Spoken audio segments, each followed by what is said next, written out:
안녕하세요. 오늘은 이 토머스 멀론한 사람이 지은 동양과 서양을 동양과 서양의 미학을 비교한 이 책을 바탕으로 좀 동서양의 예술을 좀 비교해 보도록 하겠습니다. 일단 개관부터 보시면요, 중국의 이제 근대 미학자인 최원배는 예술의 역할을 이제 뭐 아름다움과 위안, 우리의 감정을 위로하는 원천으로서 오히려 종교보다도 예술이 그 역할을 할 수 있다고 생각했어요. 이건 아무래도 이제 최원배가 중국이 이제 공산주의 국가가 되니까 공산주의 유물론적 사상에 입각해서 종교는 이제 거짓이고 허위식이라는 그런 기반하에서 종교가 사라진 시대에는 예술이 이제 위안의 원천이, 인간의 이제 구원이나 위안의 원천이 될 거라는 입장이라고 볼 수 있겠습니다. 그래서 이제 지난날의 이 중국 고대 전통적인 예술은 또 서양도 마찬가지고 인민 대중이나 노동자들을 착취하고 이용하는 데 기초했다고 하고요. 다 예술은 다 상류층들, 지배층들의 이제 문화였잖아요. 근데 이제 오늘날에는 이 인민 대중들에게 이 예술을 되돌려줘야 된다는 것을 생각하고 있습니다. 이런 거 한번 좀 고민해볼 필요가 있죠. 뭔가 이제 고급 예술이라고 할 수 있는 상류층 예술들이 대중들에게 어떤 역할을 할 수 있는지 이런 것들을 좀 생각해 볼 수 있겠습니다. 예술이 어떤 계급적 지위를 가지는지, 아니면 예술은 순수한 아름다움의 가치가 있는지, 이런 거를 좀 고민해 볼 필요가 있는 주제예요. 고대 이제 서양의 플라톤과 동양의 공자는 음악이 이제 정서에 도움이 된다고 했고, 뭔가 좋은 정서나 태도, 저도 수업 시간에 얘기했듯이 어떤 도덕적 감수성을 이뤄준다고 했잖아요. 게다가 또 국가를 강화시킨다고 해요. 아니, 하다못해 전쟁에서도 음악이 용기를 북돋우고 단결력을 높이기도 하잖아요. 그것만이 아니라 음악이라는 거는 사람들의 이제 내면을 평화롭게 만들고 즐겁게 만들고, 또 이제 개인에게 어떤 자신의 욕망이나 잘못된 욕망을 이길 수 있는 극기 능력을 개발한다고 합니다. 대신 좀 비교한다면 공자는 플라톤처럼 약간 이제 그리스 같은 경우 영웅주의적이고 어떤 그, 그 전투, 물을 중시하는 아름다움이 강했는데, 막 이렇게 전투 마차를 달리는 그림이라던가 이렇게 막 근육질의 어떤 그 힘을 상징하는 미술들이 발달했잖아요. 그리스 미술에는. 반대로 공자는 어떤 평화적인 미를 더 좋아했다고 합니다. 음악도 좀 부드러운 음악을 좀 좋아하고, 그다음에 이제 중국의 순자 같은 사람은 음악이 이제 분노를 가라앉히고, 음악이 이제 하늘과 땅, 천지를 조화시키고, 하늘과 땅이죠. 하늘과 땅을 조화시키고. 근데 혼란스러운 나라는 음악이 원망과 분노로 가득 차 있대요. 그 정치는 무질서하고, 멸망해가는 나라의 음악은 슬프고, 백성이 이제 가난하고. 어쩌면 미국의 어떤 좀 혼란하고 막 이렇게 힙합이나 이런 복잡한 음악이나 이런 것들은 어떤 미국의 어떤 갈등이나 이런 것들을 좀 상징하는 걸 수도 있어요.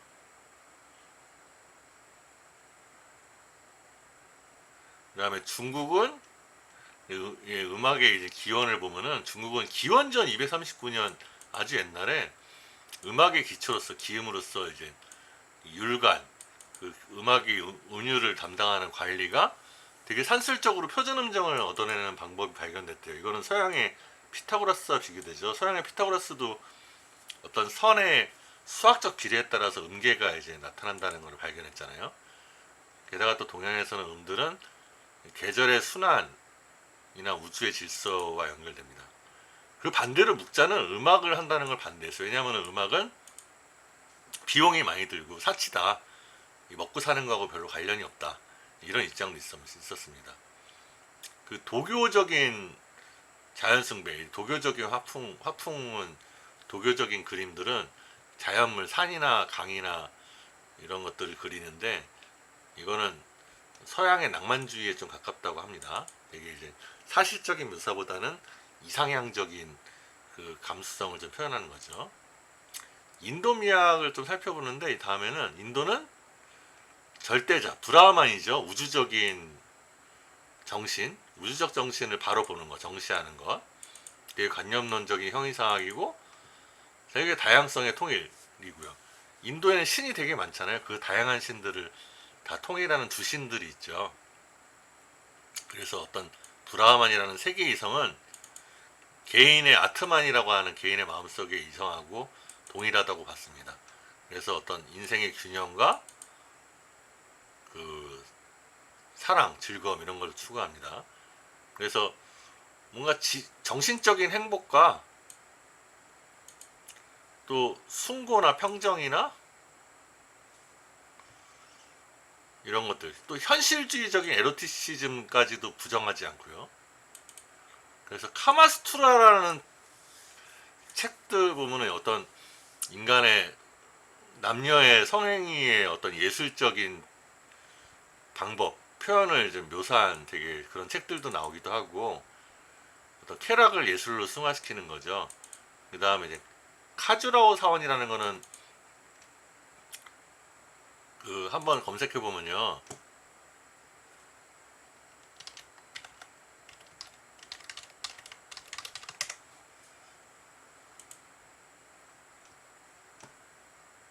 이렇게 보면은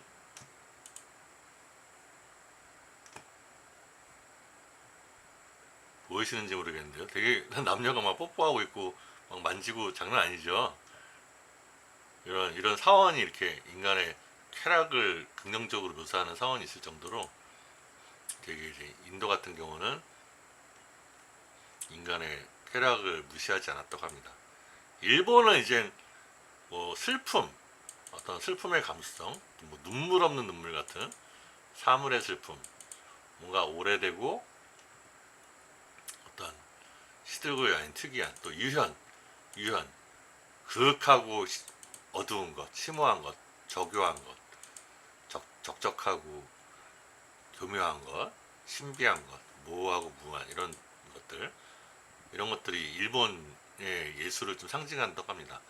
바쇼라는 사람은 얘기한 게 일본을 이제 고요함과 사비, 시오리 뭐 이렇게 이제 되게 이제 고요한 거, 또 호소미, 영감, 방향, 여운, 반영, 유화 등 이런 것들을 얘기합니다. 서양 사람은 동양과 서양을 비교하면서 이 클레이 랑카스터라는 사람은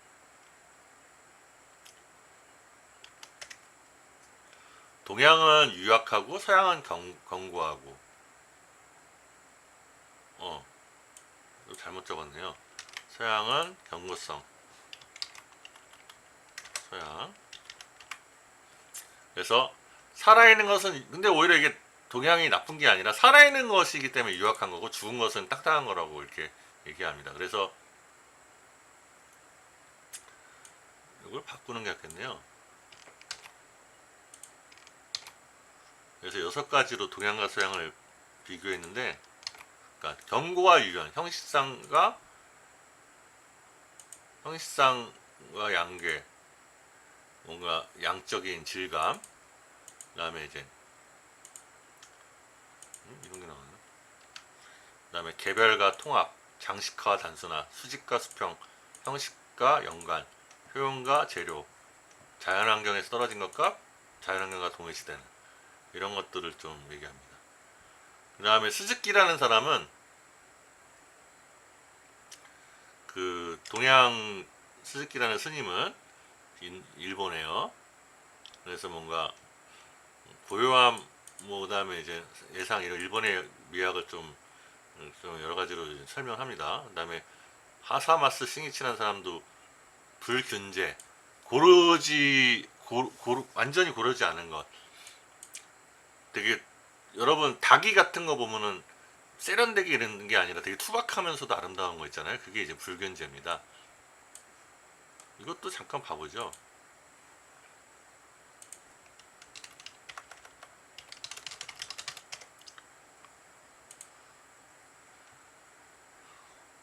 그거에 해당되는 게 여기 지금 막 세련된 것만 나왔는데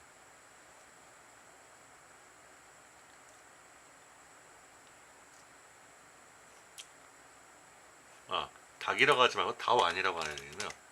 일본 다완. 네, 이런 거요. 네, 이런 거 되게 투박하게 생겼죠. 근데 일본 사람들은 이게 되게 아름답다고 봤어요. 이게 삐뚤삐뚤하고.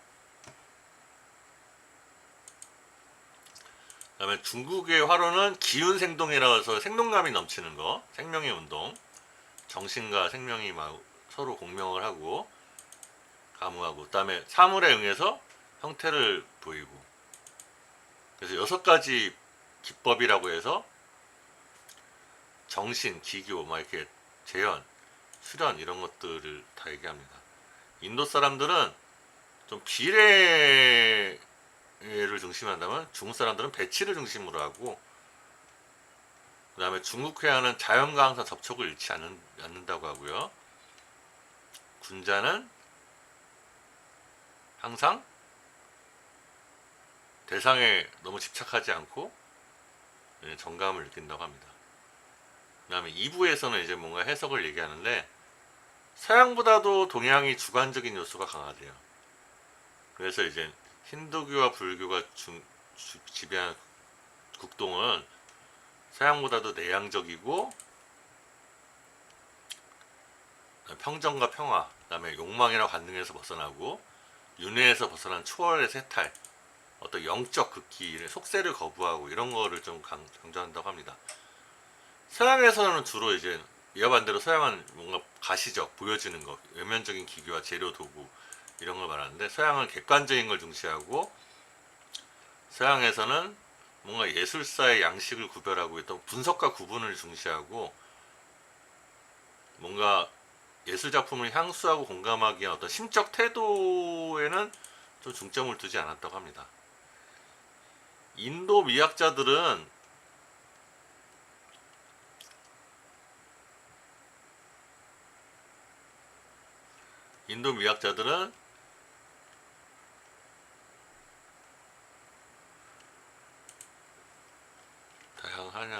다양한 특성을 이제 구분한대요. 근데 서양 예술가나 미학자는 어떤 정감적인 감흥을 거부합니다.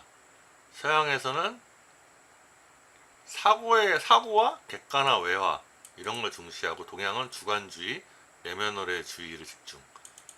그다음에 감각적 현상계에서 떠나고, 서양은 자연환경을 능동적으로 다루는 노력. 근데 내적 심성은 좀 소홀히 합니다. 또 서양은 예술가 개인에 의한 자기 표현 이런 걸 중시하고요. 동양의 예술가는 내면적 평화와 자연과의 합일. 반대로 또 서양은 뭔가 현대사회의 어떤 불안감이나 좌절감, 불만족, 냉소, 거부감, 뭐 뭉크의 절규나 고흐의 작품들 보면은 막 이런 것들이 나타나잖아요. 이거는 동양의 어떤 조화나 만족이라는 이상과는 좀 반대쪽이고, 서양은 어떤 현실과의 불화를 있는 그대로 충격적으로 적극적으로 토로한다고 합니다. 그래서 그러면서도 또 서양인들은 서양의 방법론에 대해서 불만족을 하죠. 그리고 중국에서 선종 이건 좀 수업 시간에 좀 자세히 설명할게요. 선종은 이제 참선을 하고 명상을 하는 이제 불교의 종파인데, 깨달음을 추구하고, 일본의 선종가 이거는 너무 유교에서 도덕 위주의 사회화되고 뭔가 이렇게 금욕적인 행동 양식을 이완시켜주는 거라고 합니다. 그리고 훌륭한 음악은 영혼의 해방을 부여하고 윤회를 벗어나게 해준다고 합니다. 생명의 어떤 기식, 생명의 기운과 숨을 미로 바꾼다고 합니다. 그래서 인도 예술은 종교적이지도 세속적이지도 않대. 이것들이 이제 같이 함께 간대요. 오히려 극단적인 종교적인 정신에 경도된 인도 예술은 전체 인도의 생각을 표현한 게 아니라 주로 브라만, 성직자 계급의 이데올로기를 표현한다고 합니다. 그리고 어떤 자연주의적인 관점, 여기서 자연주의라는 건 어떤 자연스러운 표현이라는 그런 의미인데요. 되게 막 관념적이고 형이상학적인 정신적인 은유는 그 어떤 것도 이제 어떤 초월적인 의미에서 참되고 깊은 바로 그 의미가 될 수는 없다고 합니다. 도달할 수 없다고 해요. 중국 미학은 되게 간결해서 인도처럼 종교적이거나 형이상학적이보다는 뭔가 문학적이거나 시적이라고 합니다. 그래서 이 시인이 전하는 것은 그가 말한 것이 아니라 말하지 않은 것, 그 말 속에 숨은 뜻을 알아내야 된다고 합니다. 많은 예술은 귀족과 성직자들의 흥미를 끌었고 부유한 상인계층의 흥미를 끌었다는 점에서 아까 최연배가 얘기한 것처럼 이거는 전체 그 사람 전체의 모든 사람들의 이룩한 예술의 일부일 뿐이고 부분일 뿐일 수 있다고 합니다. 그래서 이런 귀족 집단이나 부유한 사람들이 용인하고 조였던 거는 그들이 원리에 일치했던 거든가 어떤 통치에 유리한 거, 기존 사회 문화를 강화해 주는 거, 보수적인 거죠. 보수적인 기존 체제에 봉사하는 예술이었다는 좀 한계도 얘기하고 합니다. 그리고 또 예술가와 철학자를 비교해서 예술가는 뭔가 좀 감각적이고 상상력이 풍부하며 자유분방하죠. 철학자는 보다 지성적이 비판적이라서 좀 이제 냉철하고, 그 다음에 이제 조세 캠블이라는 사람은 동양 같은 경우는 조용하고 마음이 가라앉은 뭔가 수도자 금욕주의자의 경지인데, 또 미술가의 경지는 형상의 유의에 도취되는 경지라고 했습니다. 그 동양에서 시는 내재적이고 내재적이면서 동시에 이렇게 표현한 게 있겠네요. 그러니까 서양은 완전히 초월적이잖아요. 서양의 시는 인간이 범접할 수 없는 바깥에 있는데, 동양에서의 시는 내재적이면서 동시에 초월적이고 현재적, 모든 사물들에 다 깃들어 있다는 겁니다. 그리고 예술의 의미는 뭔가 시대의 주류에 저항했다는 데가 의미가 있대요. 보통 예술은 그 시대에서 이렇게 인정받지 못하는 경우가 많고요. 기독교나 유대교, 이슬람교 전통은 힌두교처럼 뭔가 세계 정신과의 합의를 지지하지 않아요. 왜냐하면 인간은 피조물이고 유한하고 절대적인 신의 어떤 열등한 존재니까요. 그리고 미학이라는 것은 종교화에 뭔가 개입한다고 하고, 아무래도 이제 기독교 미술만 봐도 그 성당 같은 데 보면 예술 작품들이 기독교 교리를 이제 미화하지 않습니까? 그래서 동양의 자연주의는 뭔가 신비적 상징주의를 뭔가 초자연적 요인 이런 것 없이도 기술, 설명할 수 있는 기술이 이제 있는 그대로 기술하는 거죠. 그래서 형이상학적인 관념론이라서 꼭 높은 이상은 아니고, 형이상학적 유물론이라고 해서 꼭 물질을 추구하는 건 아니래요. 오히려 관념론이 더 왜곡될 수도 있고 유물론이 더 인본주의적이고 휴머니즘적일 수 있으니까요. 그리고 선종의 선은 초자연적인 신비보다는 뭔가 인간의 창조성, 어떤 생기 있는 힘, 잠재력 이런 것들의 가치가 있다고 합니다. 그리고 동양 같은 경우는 일상생활과 예술이 결합되어 있고, 또 동양에서는 어떤 서양과 같은 자연주의적 철학제계, 유물론이죠. 데모크리토스의 원자론이라고 하는데 어떤 물질주의적인 체계가 없었고, 세상을 정신과 물질로 나눠서 보지 않으려고 했다는 거죠.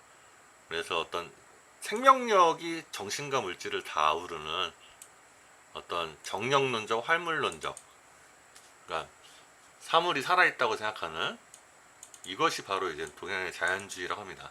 동양의 자연주의는 그냥 죽어있는 물질을 말하는 게 아니라 자연 속에 생명과 정신이 이제 깃들어 있는 것을 말하는 겁니다. 네, 이것으로 마치겠습니다. 감사합니다.